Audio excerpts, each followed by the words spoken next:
transporte, etcétera, que da el salto hacia la vida pública, debe renunciar a su vida privada, porque ese hombre público tiene seguidores. Entonces los seguidores tienen todo el derecho de saber cómo se comporta el personaje público y el personaje privado. Por eso la prensa tiene que investigar. Entonces, si uno sabe que este candidato al Congreso tiene un burdel, porque eso hay que decirlo, porque eso es lo que tenía una Casiositas, si yo quiero votar por un proxoneta, voto. Es el ejercicio de mi libertad. Porque tampoco se puede ir contra el ejercicio de la libertad de aquellos que sabiendo que el tipo es un delincuente, quieren votar por un delincuente. Es decir, yo soy un liberal, defiendo incluso hasta el derecho de los delincuentes a tener la debida información. Y si quieren poner un congreso, está bien, que lo pongan, pero debidamente informados.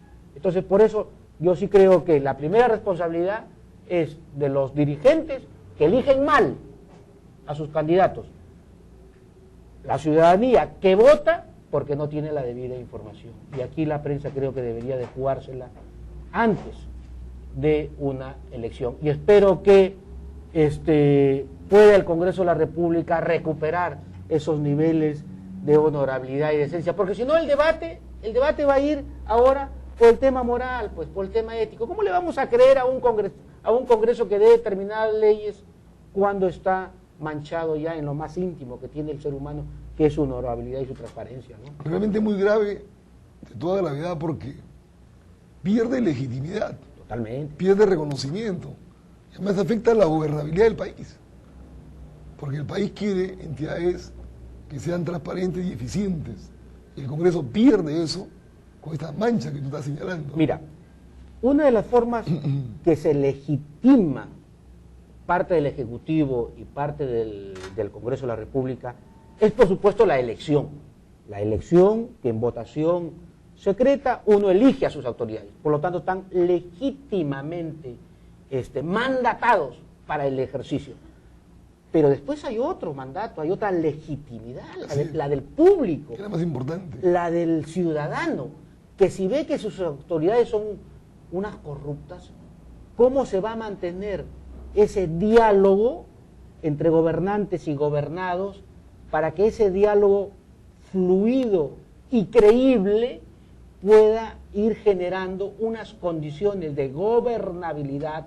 Porque al final de cuentas, ¿qué es lo que quiere el ciudadano? El ciudadano quiere vivir tranquilo, quiere vivir en paz, quiere vivir que no le roben, quiere vivir con posibilidades de tener acceso a fuentes de trabajo y por lo tanto que no se estén mediante unos negociados haciendo determinadas leyes que al final terminan perjudicando la gobernabilidad.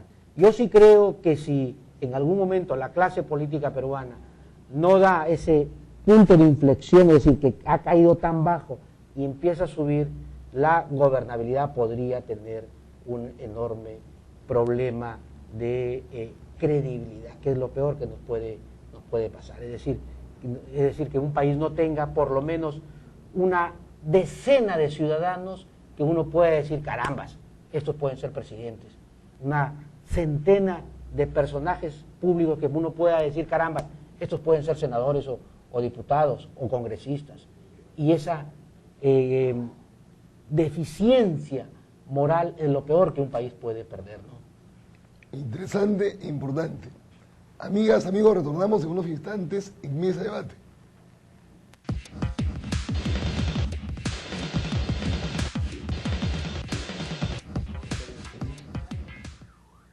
Amigas, amigos, continuamos con Mesa de Debate con Wilder Ruiz, economista, periodista, analista político.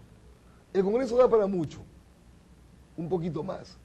Yo creo que un tercer responsable, Wilder, que son las entidades públicas que tienen que ver con la protección del ciudadano, con el cuidado de que no se te cuelen por ahí, no se te metan por ahí los impresentables que están en el Congreso. Y eso también pasa por la legislación. De repente hay que modificar la ley de partidos políticos, hacerla mucho más estricta en las exigencias.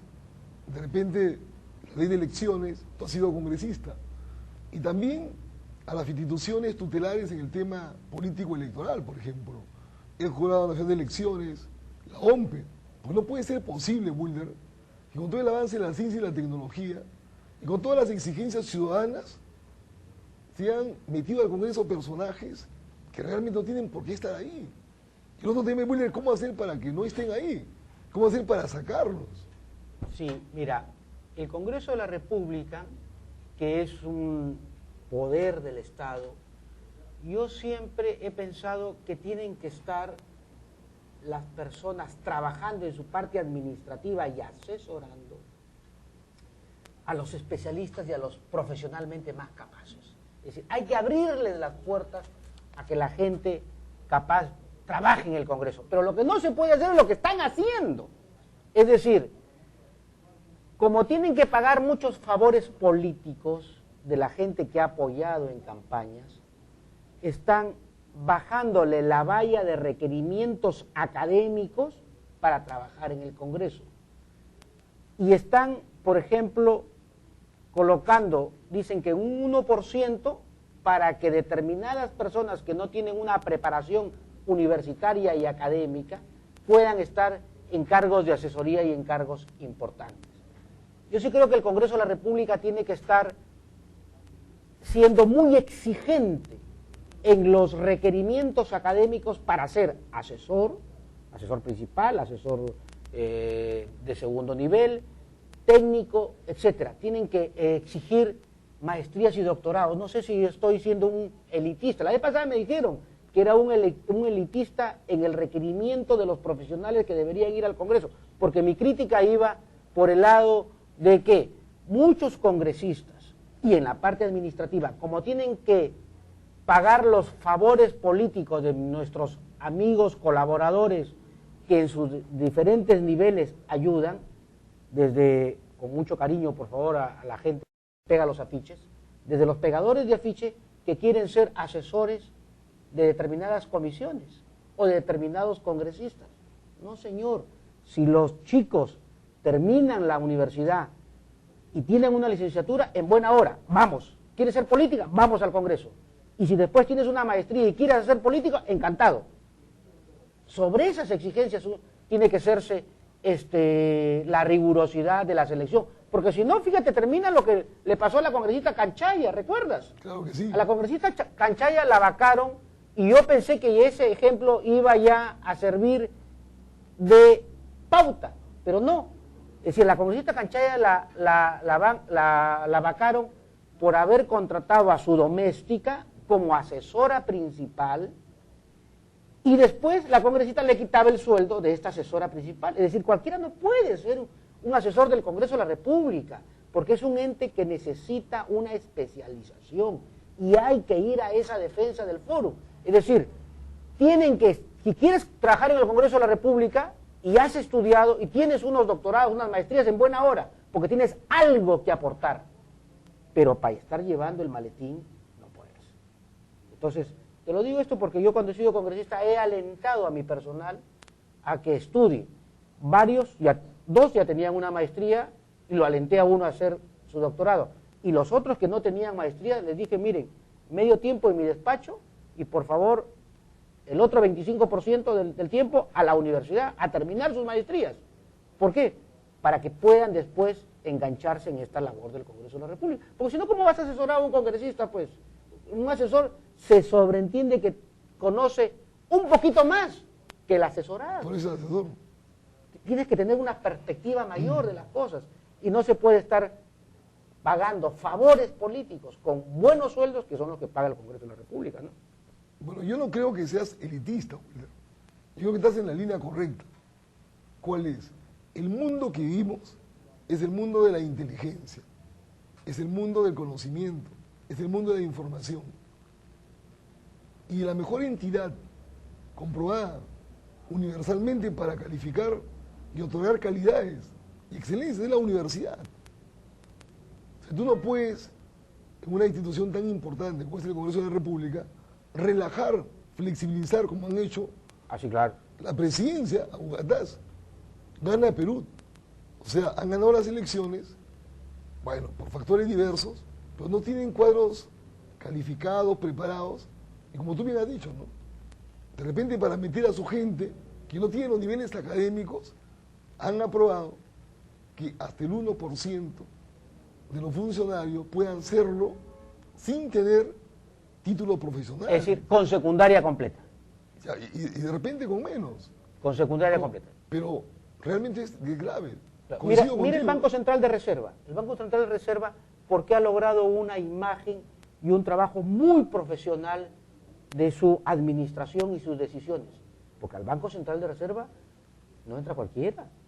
Es decir, entran economistas, abogados de diferentes ramas, pero los mejores. Entonces, incluso los economistas que están en el Banco Central de Reserva, en su gran mayoría, están en el tercio superior de los economistas. Incluso entras con licenciatura y a los 2 años que ven que tienes pasta, el Banco Central te premia con una beca en una importante universidad en el exterior para seguir en el ritmo, pues. Y así hay una serie de instituciones, hay una serie de organismos reguladores como Sinermin, que están en una etapa de profesionalizar su administración. La SUNAT en el mejor momento estuvo también reclutando a una serie de buenos profesionales. Es decir, las instituciones, si bien son de nombre a veces pomposas, pero las hacen las personas. Las personas son las que terminan haciendo que una institución sea grande o pueda depredarse en su imagen, ¿no? Yo creo que acá hay 2 grandes ausencias. Una ausencia que los partidos políticos, y repito, no son partidos políticos de verdad, no tienen escuela de preparación de dirigentes políticos, no tienen escuela de preparación de gerentes gubernamentales, o sea, no son partidos escuela. Ni el APRA, que nació como partido escuela, lo es ahora. Es lamentable. No, pero tiene una generación de los cuarentones que le llaman, que son profesionales de la parte administrativa, creo que... No creo ¿no? tanto eso, pero ¿No? bueno. Bueno, pero al menos esa es la percepción que se ha generado, ¿no? Que han pasado de la formación política, es decir, de los oradores de plazas y de ganar elecciones, han pasado a una formación de la administración del Estado y hay una serie de profesionales, al menos eso es la imagen que ha podido transmitir parte del último gobierno de Alan García, ¿o no? ¿No es así? Yo creo que sí, en parte, ¿no? Pero la otra carencia, Wilder, es que las universidades peruanas tampoco se han preocupado de crear escuelas de gobierno o escuelas de preparación política, como hay en otros países desarrollados. Solamente, y esto es encomiable, ¿no? Alan García Pérez, antes de ser presidente esta segunda vez, creó la Escuela de Gobierno de la Universidad de San Martín de Porres e invitó a los mejores profesores de todas las militancias políticas o sin militancia. Yo creo que eso es una de las mejores cosas que hay que reconocerle a él. Pero no hay más escuelas. Me he enterado por ahí, por ejemplo, y qué bueno, que la Universidad Alas Peruanas ha creado una escuela de gobierno y lo ha puesto como director a Agustín Ayala Torre, que es un excelente profesional. Qué bien. Y estoy enterado que por ahí también la UPAO, la Universidad Privada de Dorrego, también ha creado su escuela de gobierno y lo está poniendo Luis Alba Castro como coordinador. Yo quisiéramos, creo, a la inmensa mayoría de peruanos, que las universidades se preocuparan también por preparar gestores públicos y conductores políticos.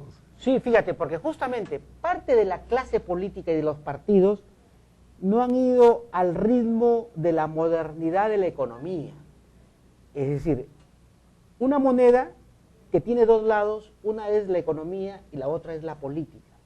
Y claro, la economía ha ido con sus tendencias liberales en una gobernabilidad de hacer grandes negocios y hay mayor generación de riqueza y hay unas enormes oportunidades de empresariales. Entonces la economía ha ido a un buen ritmo, pero el otro lado de una democracia, porque una democracia que está sostenida en los derechos cívicos y políticos y en los derechos económicos han ido en un gran desarrollo a nivel mundial, pero la clase política y la política en general se ha quedado, creo yo, enclaustrada en parte de la argumentación del siglo XVIII y XIX en el debate de qué tipo de Estado construimos y de qué tipo de sociedad